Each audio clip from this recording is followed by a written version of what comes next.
তো আজকের টপিক হচ্ছে তাপ, তাই তো? তাপের ঘটনা সমূহ তোমরা ছোটবেলা থেকে সব কিছুই জেনেছো। তাপ সম্বন্ধে কি জেনেছো বলো তো? সেই রেল লাইনের মাঝখানটা ফাঁকা রাখা হয় কেন? পড়েছো যে তাপ পেলে কি হয়, পদার্থের প্রসারণ ঘটে, তাই তো? এইগুলো সব জানো তোমরা। তারপর গরুর গাড়ির চাকা বের লাগানোর সময় আগে গরম করে নেওয়া হয় কেন? এই সমস্ত প্রশ্নের উত্তরগুলো নিশ্চয়ই জানো কি কারণে হয়। যে কারণ কি হয় বলো, তাপ প্রয়োগে বস্তুর সামগ্রিক প্রসারণ ঘটে। যেগুলো ধাতব বস্তু হয়, যারা তাপ পরিবহন করতে পারে তাদের, তাই তো? তাদের কি হয়, সামগ্রিক প্রসারণ ঘটে, তার ফলে সেগুলোতে সুবিধা হয়। এগুলো তোমরা নিশ্চয়ই জেনেছো। তার তাপ তাহলে কাকে বলছে? না, তাপ হলো এমন একটা শক্তি যা গ্রহণে বস্তু কি হয়, প্রথমে গরম হয়, এবং যা বর্জনে বস্তু কি হয়, শীতল হয়, তাই তো? এটা তোমরা জানো তোমরা। এরপরে দেখো, এই যে তাপ সম্পর্কে আমাদের এখানে যে মেন টপিক, সেটা হচ্ছে তাপের ফলে যে প্রসারণ ঘটে, সেটাই আমাদের এখানে মেন টপিক। তাহলে এখান থেকে এই যে রেল লাইনের ফাঁক রাখা হয় কেন, তারপরে তোমার গরুর গাড়ির চাকা গরম করে নেওয়া হয় কেন, এই প্রশ্নগুলো দেখো অনেকবার করেছো এবং বইয়েতেও আছে, পড়ে নেবে। ঠিক আছে, এবার যে জিনিসটা আমাদের বোঝার সেই জিনিসটা আমরা জানবো। তাহলে তাপ প্রয়োগে দেখো, কঠিন, তরল, গ্যাসীয়, এই তিন রকম পদার্থেরই কিন্তু প্রসারণ ঘটে, জানো তো? কঠিনেরও প্রসারণ ঘটে, তরলেরও প্রসারণ ঘটে, গ্যাসীয়রও প্রসারণ ঘটে। উদাহরণ নেওয়া যাক। তাহলে কঠিনের প্রসারণ, এই যে উদাহরণগুলো, রেল লাইন বা গরুর গাড়ির চাকা, এগুলো কঠিনের। তরলের উদাহরণ ধরো, তুমি গরম করছো, একটা দুধ গরম করছো বাটিতে, দেখবে কিছুক্ষণ পরে দুধটা উদলে পড়ে যাচ্ছে কেন? কারণ তার প্রসারণ ঘটছে বলে। গ্যাসীয় প্রসারণ কি, ধরো একটা বেলুন, একটা বেলুন তুমি ধরো ফুলিয়ে রেখে দিয়েছো, কিছুক্ষণ পরে দেখলে গরম গরম করলে বা রোদে রেখে দিলে দেখলে সেটা ফেটে যাচ্ছে কেন? কারণ তারা প্রসারিত হচ্ছে আয়তনে। সিম্পল ব্যাপার। এই যে তাপ প্রয়োগে যে গ্যাসের প্রসারণ হয়, সেটা তো আমরা আগে তোমার এই চ্যাপ্টারে পড়লাম। তোমার আমাদের চার্লসের সূত্র পড়লাম কি, তাপ প্রয়োগে তাপ বাড়লে কি হয় না, প্রসারণ হয়, পড়েছি ডিটেলসে। যাক যা, তার মানে তাপ প্রয়োগে কঠিন, তরল, গ্যাসীয় তিন রকম পদার্থেরই কিন্তু প্রসারণ ঘটে।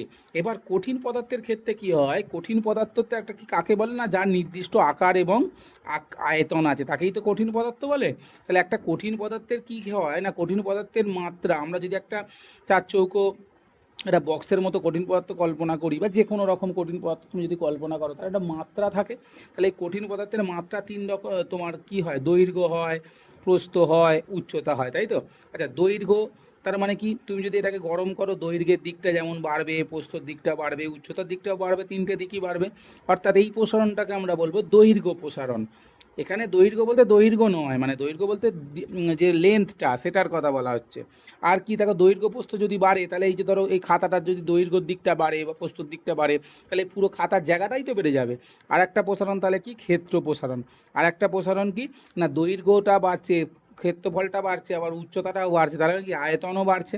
আর একটা হচ্ছে কি আয়তন প্রসারণ। তাহলে কঠিন পদার্থের এই তিন রকমের প্রসারণই কিন্তু দেখা যায়। এবার তরল পদার্থের ক্ষেত্রে কি হয়, দেখো তরল পদার্থের নির্দিষ্ট আকার নেই, কেবল আয়তন আছে, যে পাত্রে রাখা হয় তারই আকার ধারণ করে। সুতরাং এক্ষেত্রে শুধুমাত্র আয়তন প্রসারণ, শুধুমাত্র কি প্রসারণ থাকে, আয়তন প্রসারণ। আর গ্যাসীয় পদার্থেরও তাই, শুধুমাত্র আয়তন প্রসারণ, কারণ ওদের নির্দিষ্ট আকার আয়তন কিছুই নেই বলে, বুঝতে পারলে?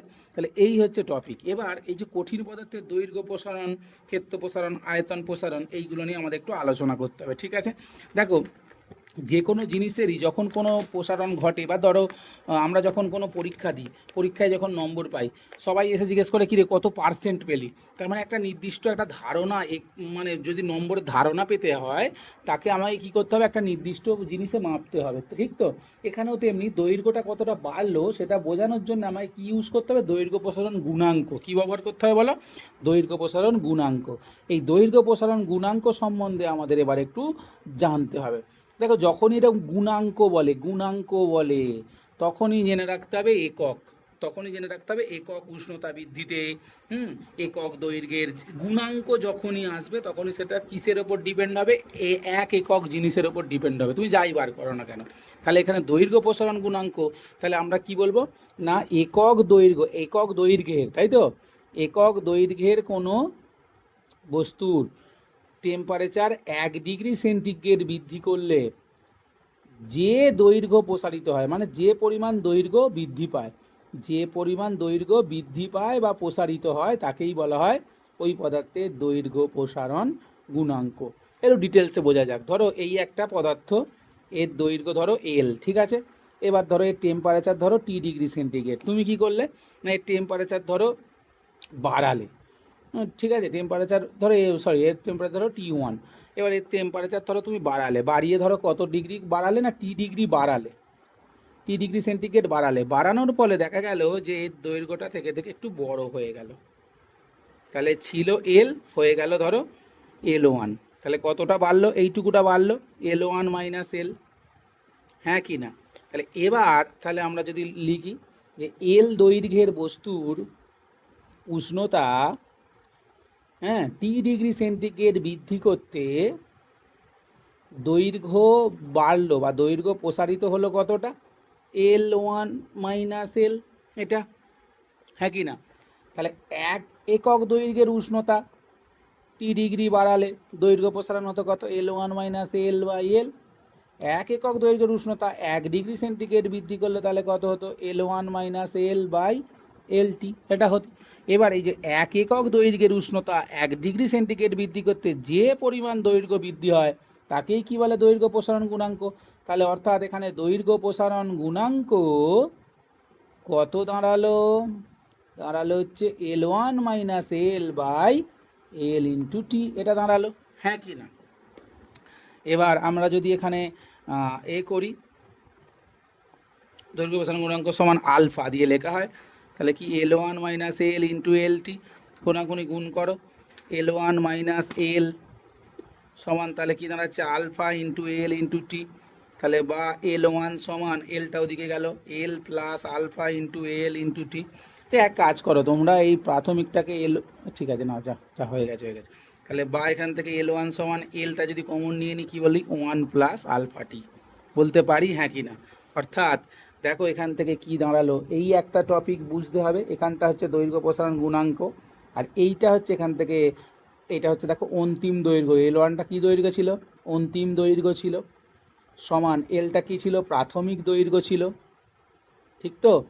1 প্লাস আলফাটা কী ছিল, দৈর্ঘ্য প্রসারণ গুণাঙ্ক ছিল, আর টিটা কী ছিল, উষ্ণতা বৃদ্ধি ছিল, তাই না? এটা অঙ্ক ক্ষেত্রে কাজে লাগে, ঠিক আছে? আর এখান থেকে আমরা এই যে দৈর্ঘ্য প্রসারণ গুণাঙ্ক আলফা সম্বন্ধে কি জানলাম দেখো, তাহলে আলফা সমান আমরা কি লিখছি, ওপরে দেখো L1 মাইনাস এল, অর্থাৎ দৈর্ঘ্য বৃদ্ধি, তাই নয়? কতটা দৈর্ঘ্য বৃদ্ধি হলো, নিচে এল মানে কি প্রাথমিক দৈর্ঘ্য, তাই তো, গুণিতক টি মানে কি উষ্ণতা বৃদ্ধি, তাই তো? তাহলে আমরা এখান থেকে আমরা কি করতে পারি না, এখান থেকে আমরা এই আলফার একক, আলফার মাত্রা এগুলো বার করতে পারি। দেখো আমরা এই আলফার মাত্রাটা বার করবো, বাকি সবার ক্ষেত্রে সেম। তাহলে দেখো একক যদি হয়, উপরে দৈর্ঘ্যের একক মানে কি সেমি, যদি আমি সিজিএসে নিই, প্রাথমিক দৈর্ঘ্যের একক কি সেমি, উষ্ণতার একক কি ডিগ্রি সেন্টিগ্রেড, তাহলে সেমি সেমি কেটে গেল, তাহলে উত্তর হলো কত, পার ডিগ্রি সেন্টিগ্রেড, তাই নয়, বা ডিগ্রি সেন্টিগ্রেড ইনভার্স। আমি যদি এসআইতে করতাম তাহলে উপরে কী হতো, মিটার, নিচে মিটার, এখানে কেলভিন, তাহলে কী হতো, কেলভিন ইনভার্স, তাই তো? আবার যদি আমি ফারেনহাইটে করতাম তখন ডিগ্রি ফারেনহাইট ইনভার্স। একটু মনে রাখবে এই দুটোর মধ্যে সম্পর্ক আছে, হ্যাঁ। তাহলে একক কি কি বললাম, সিজিএসে ডিগ্রি সেন্টিগ্রেড ইনভার্স, কেলভিনে এই এসআইতে কেলভিন ইনভার্স, আর ওটা হচ্ছে এফপিএস পদ্ধতি, সেখানে হচ্ছে ডিগ্রি ফারেনহাইট ইনভার্স। আর মাত্রা কি, তাহলে দেখো উপরে দৈর্ঘ্যের মাত্রা, নিচে দৈর্ঘ্যের মাত্রা কেটে যাবে, দৈর্ঘ্যের মাত্রা এল, নিচে দৈর্ঘ্যের মাত্রা এল কেটে যাবে, আর উষ্ণতার মাত্রা হচ্ছে থিটা, তাহলে এল এল কেটে গেলে থিটা ইনভার্স, এটা হচ্ছে কি না মাত্রা। অর্থাৎ কি দেখতে পেলাম, যে দৈর্ঘ্য প্রসারণ গুণাঙ্কের মাত্রা, দৈর্ঘ্য প্রসারণ গুণাঙ্কের মাত্রা কেবলমাত্র, মাত্রা এবং একক কেবলমাত্র কিসের ওপর নির্ভর করে, উষ্ণতার এককের ওপর নির্ভর করে। কার ওপর নির্ভর করে, উষ্ণতার এককের উপর নির্ভর করে, দৈর্ঘ্যের ওপর নির্ভর কিন্তু করে না, দৈর্ঘ্যের উপর নির্ভর করে না, তাই নয়? তাহলে এটা আমাদের একটু জেনে রাখতে হবে, যে কোনো গুণাঙ্ক সে সবসময় উষ্ণতার উপর ডিপেন্ড করবে, দৈর্ঘ্যের একক নয়। আচ্ছা আমরা যদি এবার ক্ষেত্র দেখি, এবার আমরা যদি কঠিন পদার্থের ক্ষেত্র প্রসারণ গুণাঙ্ক বলি, দেখো ওখানে যেটা দৈর্ঘ্য দিয়ে বলেছি, এখানে সেটা ক্ষেত্রফল দিয়ে বলবো, তাহলে কি বলবো, একক ক্ষেত্রফলের উষ্ণতা 1 ডিগ্রি সেন্টিগ্রেড বৃদ্ধি করলে যে পরিমাণ ক্ষেত্রফলের বৃদ্ধি হয়, ক্ষেত্রফলের বৃদ্ধি হয়, তাকেই কি বলবো, ক্ষেত্র প্রসারণ গুণাঙ্ক, তাকেই কি বলবো, ক্ষেত্র প্রসারণ গুণাঙ্ক। তাহলে আমরা যদি আবার একটা স্ট্রাকচার আঁকি, ধরো এটা S1 ছিল, এর টেম্পারেচার T°C বাড়ানো হলো, বাড়াতে এর ক্ষেত্রফল ধরো হয়ে গেছে S2 হয়েছে, তাহলে এর ক্ষেত্রফল বাড়লো কত, S2 - S1, তাই তো, হ্যাঁ কি না? তাহলে আমি কি বলবো, S1 ক্ষেত্রফলের উষ্ণতা T°C বাড়াতে ক্ষেত্রফল বৃদ্ধি হয়েছে S2 - S1, তাহলে 1 জন্যে T° বাড়াতে S2 - S1/T, এই সরি S1, আর 1 জন্যে 1 ডিগ্রির জন্য তাহলে কত হবে, S2 - S1/S1 × T, এই তো। তাহলে এটাই কি ক্ষেত্র প্রসারণ গুণাঙ্ক, যাকে আমরা বিটা দিয়ে লিখবো, কি দিয়ে লিখবো, বিটা দিয়ে লিখবো, বিটা হয়েছে। তাহলে এখানেও তুমি যদি কোনাকুনি গুণ লাগিয়ে নাও, তাহলে S2 - S1 সমান বিটা × S1T, তাহলে S2 সমান S1টাও দিকে গেল বিটা S1T, তাহলে বা S2 সমান S1 কমন নিলে 1 + βT, এতে এটা দিয়ে অঙ্ক পড়বে ব্যাস। আর এখান থেকেও তুমি সেই একই এর এককও তাই পার°C, kelvin inverse, degree Fahrenheit inverse, মাত্রাও তাই থিটা ইনভার্স। যে কোনো গুণাঙ্ক, আমি বারবার বলছি, যে কোনো গুণাঙ্ক কেবলমাত্র উষ্ণতার ওপর ডিপেন্ড করবে, তার ক্ষেত্রফলের ওপরও ডিপেন্ড করবে না, দৈর্ঘ্যের ওপরও ডিপেন্ড করবে না, আর আয়তন হলে আয়তনের ওপরও ডিপেন্ড করবে না। আমরা যদি আয়তন প্রসারণ গুণাঙ্ক এবার দেখি,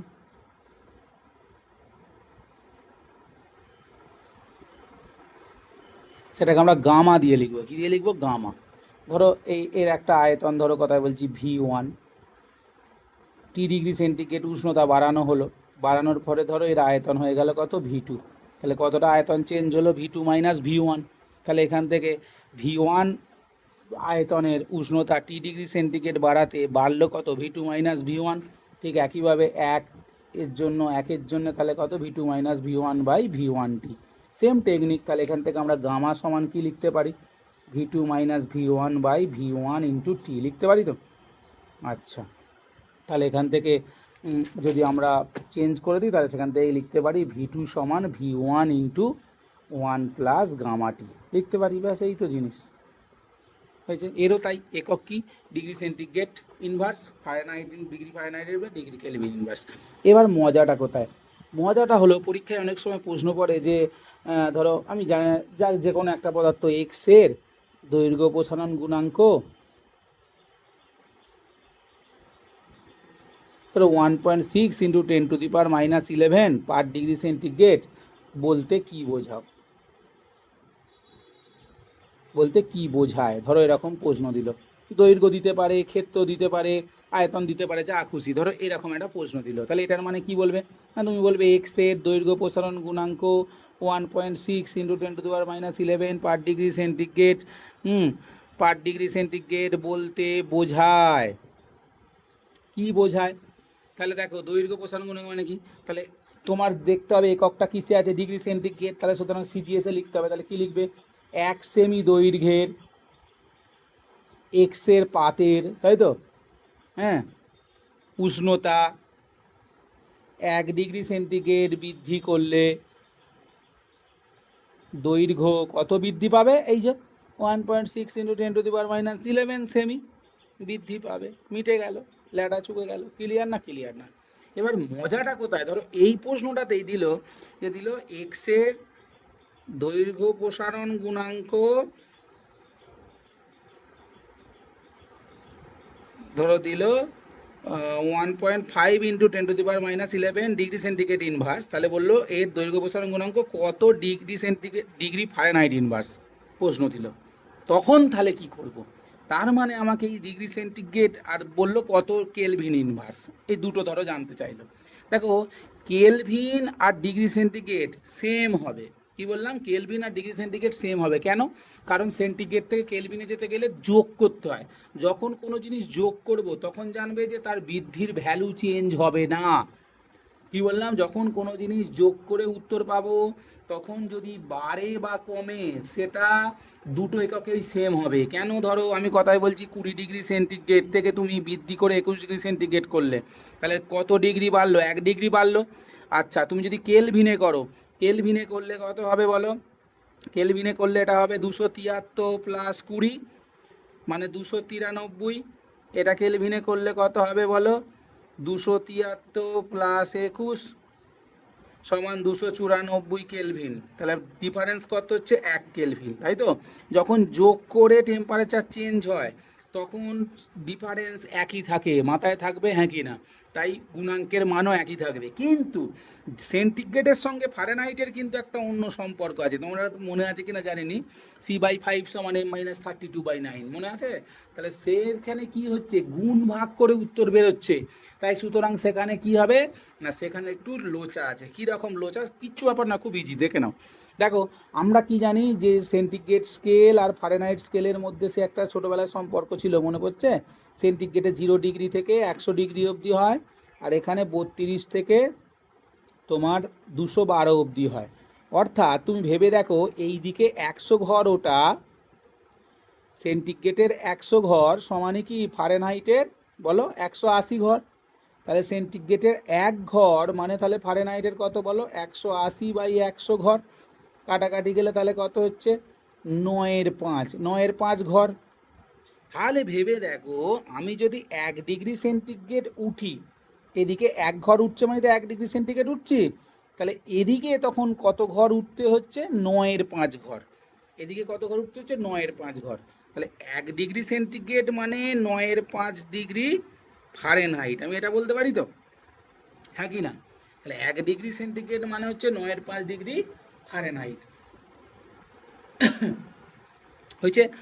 তাহলে এবার আমি যদি এইভাবে লিখি, দেখো 1 ডিগ্রি সেন্টিগ্রেড উষ্ণতা বৃদ্ধিতে দৈর্ঘ্য বাড়ে আলফা সি। আচ্ছা, দৈর্ঘ্য প্রসারণ গুণাঙ্ক কাকে বলছি না, 1 ডিগ্রিতে যে দৈর্ঘ্য বাড়ে, তাই তো? তাহলে কারোর যদি সেন্টিগ্রেডে দৈর্ঘ্য প্রসারণ গুণাঙ্ক আলফা সি হয়, এটার মানে কি, 1 ডিগ্রি সেন্টিগ্রেড উষ্ণতা যদি বাড়ায় তার দৈর্ঘ্য বাড়বে কত, আলফা সি, তাই তো? তাহলে 1 ডিগ্রি সেন্টিগ্রেড উষ্ণতা বাড়ালে দৈর্ঘ্য বাড়ে কত, আলফা সি, হ্যাঁ কি না? তাহলে এই 1 ডিগ্রি সি মানেই তো সেটা ফারেনহাইটে কত, 9/5 ডিগ্রি ফারেনহাইট। তাহলে 9/5 ডিগ্রি ফারেনহাইটেও তার মানে বাড়ে কত, আলফা সি। বোঝা গেল হ্যাঁ কি না বলো? 1 ডিগ্রি সেন্টিগ্রেড মানেই কিন্তু 9/5 ডিগ্রি ফারেনহাইট। তাই আমি কি বলছি, 1 ডিগ্রি সেন্টিগ্রেডে দৈর্ঘ্য বাড়ে আলফা সি, তার মানে 9/5 ডিগ্রি ফারেনহাইটেও আলফা সি। তাহলে 1 ডিগ্রি ফারেনহাইটে কত, তাহলে আলফা সি গুণিতক, এটা তো ভাগ হবে, তাহলে এটা উল্টে যাবে কত, 5/9। তাহলে 1 ডিগ্রি ফারেনহাইটের জন্য যে দৈর্ঘ্য বাড়ে সেটাকেই আমরা বলবো কি, আলফা এফ। সেটাকে আমরা কি বলবো, আলফা এফ। তাহলে এখান থেকে আমরা আলফা এফ সমান কি বলতে পারছি, তাহলে এখান থেকে আমরা বলতে পারছি আলফা এফ সমান 5/9 ইন্টু আলফা সি। এটা মাথায় ঢুকিয়ে রেখে দেবে যে আলফা এফ মানে যদি ফারেনহাইটে বার করতে দেয়, তোমাকে তার সঙ্গে কত গুণ করতে হবে, 5/9 গুণ করতে কিন্তু হবে। আর এককটা তাহলে কি হবে না, তখন হবে ডিগ্রি ফারেনহাইট ইনভার্স। বুঝতে পারছো? এই হচ্ছে ব্যাপার। আচ্ছা, এবার আমরা এই যে 3 ধরনের প্রসারণ গুণাঙ্ক কী কী, আলফা বিটা আর গামা দেখলাম কঠিন পদার্থের, কঠিনের, এদের মধ্যে সম্পর্ক কি না, আলফা সমান β/2 সমান γ/3। কিভাবে এলো সব উত্তর আছে কিভাবে এলো, কিন্তু তোমাদের সিলেবাসে নেই, তাই তোমরা এটা যখন ব্যাচে আসবে আমি বলে দেবো, ঠিক আছে, কিভাবে এসেছে। তো খুব সহজ জিনিস, কিচ্ছু ব্যাপার নয়, ওই যে বলবো, থাক পরে বলবো, এখন যা, খুব সহজ জিনিস। তাহলে পরীক্ষায় প্রশ্ন পড়ে আলফা বিটা ও গামার মধ্যে সম্পর্ক নিচের কোনটি, বলে ধরো প্রশ্ন দিল এরকম, 3 আলফা সমান 2 বিটা সমান গামা, 1 নম্বর অপশান দিল। 2 নম্বর অপশান দিল 6 আলফা সমান 3 বিটা সমান 2 গামা। 3 নম্বর অপশান দিল আলফা সমান 2 বিটা সমান 3 গামা। এবার তুমি তো ভাব, আর 4 নম্বর অপশান দিল কোনোটিই নয়। তুমি ভাবছো যে আমরা তো জানি আলফা সমান β/2 সমান γ/3, তাহলে তো এখানে কোনোটাই নয়, তাহলে তুমি কোনোটাই নয় উত্তর করে দিলে, তুমি শূন্য পেয়ে গেলে। খেয়াল করে দেখো, আলফা সমান β/2 সমান γ/3, 2 আর 3-এর লসাগু কত, 6, তাহলে সবাইকে 6 দিয়ে যদি গুণ করো, 6 আলফা সমান 6 ইন্টু β/2 সমান 6 ইন্টু γ/3, কাটাকাটি যাও, তাহলে কত হচ্ছে, 6 আলফা সমান 3 বিটা সমান 2 গামা। কোন অপশানে আছে, অপশান 2। বোঝা গেল হ্যাঁ কি না? তাহলে এই ধরনের কোয়েশ্চেন কিন্তু আসতে পারে। আবার কীরকম আসতে পারে, ধরো বললো যে এর alpha 1.6 into 10⁻11 -11 per degree centigrade, হ্যাঁ, তাহলে এর বিটার মান কত? তাহলে তুমি কি করবে না, তুমি জানো আলফা সমান কি β/2, তাহলে বিটা সমান কত বলো 2 আলফা, তাহলে 2 ইন্টু এটা বসতে দেবে, তাহলেই হয়ে গেল। কি বলছি বোঝা গেল? হ্যাঁ কি নাই তো অঙ্ক গুণটা করে দেবে, এইটা এগুলো সেম রাখবে, শুধু এর সঙ্গে এটাকে গুণ করে দেবে। কি আছে, বোঝা যাচ্ছে কথাটা? হ্যাঁ কি না? আচ্ছা।